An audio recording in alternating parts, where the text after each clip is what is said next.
to TV and stuff. And not to make it sound as if Sean is the cinema correspondent and Holly is the TV correspondent, but it's kind of like that's where the cards are falling this week, because I'm saving Schmigadoon for when Sharon's around. And so we go back to Derry Girls. So Derry Girls, the brilliant Northern Ireland comedy, is come to an end. It has come to a final because unlike some American shows, this one actually knows when to end. So season 3 is a final season. It ended earlier this week. And so Holly, from what I understood, you watched seasons 1 and 2. Had you watched them previously, or did you watch them purely in preparation to catch up with season 3 before it ended? I started them on Saturday evening, and I finished series 3 on Sunday evening. Oh, all right, cool. Because obviously, yeah. So you binged them because obviously Derry Girls is in that wonderful, great British comedy tradition. Only has, let me count, 19 episodes. There's only 19 episodes of Derry Girls, and as far as they said, that's it. We're done. We're only going to make this. So tell us, what did you? Tell us a little bit about what you thought about what Derry Girls is about, and then what you thought about it. Okay, so it is set in the 1990s, stuff of our youth, and it is set in Derry, Northern Ireland, focusing around pupils at a Catholic school. There are 4 friends, and the male cousin of one of them, who has been sent back to live with his grandparents, who finds himself going to the girls' school. Because he's the wee English fella. Because he's the wee English fella, and he's the wee English fella. If they sent him to the boys' school, he would get killed because he's English. So they sent him to the girls' school, which is run by take no prisoners, expend no energy, none. It's sardonic to say the least. That's a brilliant description of Sister Michael. Is not keen on her pupils at all, or children in general. And the series focuses on the life experiences of these teenagers. Growing up, set to a wonderful backdrop of 90s music, which makes it a real pleasure to watch. And it is all juxtaposed against the background of the Troubles.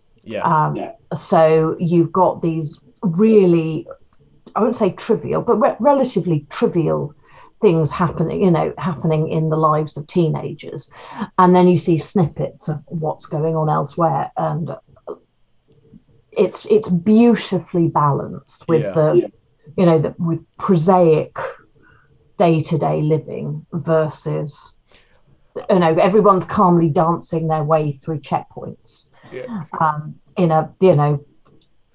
think that's the genius of Derry Girls. I feel like it's the fact that it says even though there's things like the Troubles going on which were not fun. I mean, that's a stupid understatement, but it shows that life still had to go on. People still had to be teenagers. People still had to go through all these different things, even though you had all the Troubles going on. So so with Derry Girls. So what do you think of Derry Girls? Tell us about that. I loved it. I enjoyed the acting was brilliant. The cast are superb. It's very funny. Yes. It's actually laugh out loud funny in places, and I don't always cackle at the TV, but I definitely did at times. It's beautifully done. It's so poignant in places where you see that amazing juxtaposition. It pulls at the heartstrings, but not in a schmaltzy way.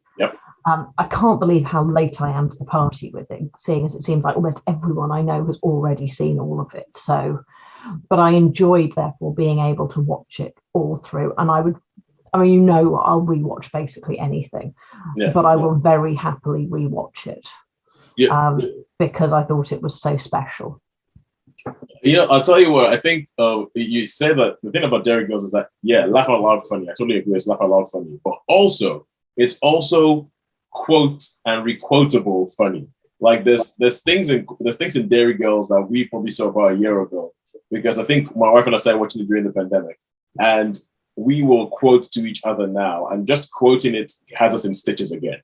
It's actually I know that so obviously this is a review of the entire season of Derry. Think about that. 3 seasons of Derry Girls is almost as long as 1 season of Clarice. Just think about that. And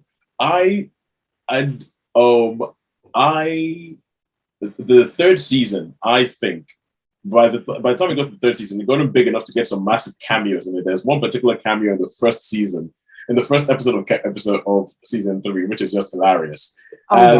Yeah, but I do feel like a little bit like the third season I was not connecting with as much as the earlier 2 seasons. I feel like there was almost this sense of like, it's ending, and there's some things that gets rushed, and there's some characters who haven't really been.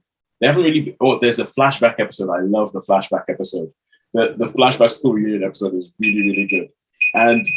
But there's things in season 3 that I am not as au fait with as seasons 1 and 2. I think season 1 and 2 brilliant. Top of season 3, I feel is a bit more.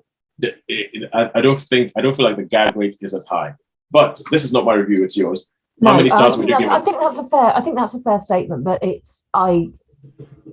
there is, unsurprisingly, the last episode is focused around a particularly significant moment in the history of Northern Ireland. I'll just throw that out there and see if anybody can figure out what that might be. Yeah, which obviously is impeccably timed given the state of the world at present.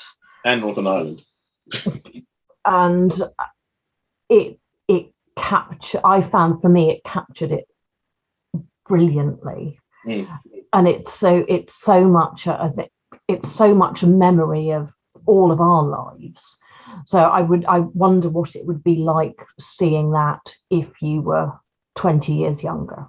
I don't know whether or not it would resonate in quite the same way, because it wasn't. And some of it, no, I'm overrunning it, but some of it does have personal feels, having, lived places where we've had to have our car, underneath the car swept for bombs when you went into buildings.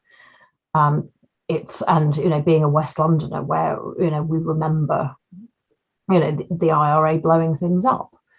And my friends remember their families being Irish and being worried about speaking, lest people assumed they were terrorists. So this is it's quite sort of integral to life of someone in their 40s.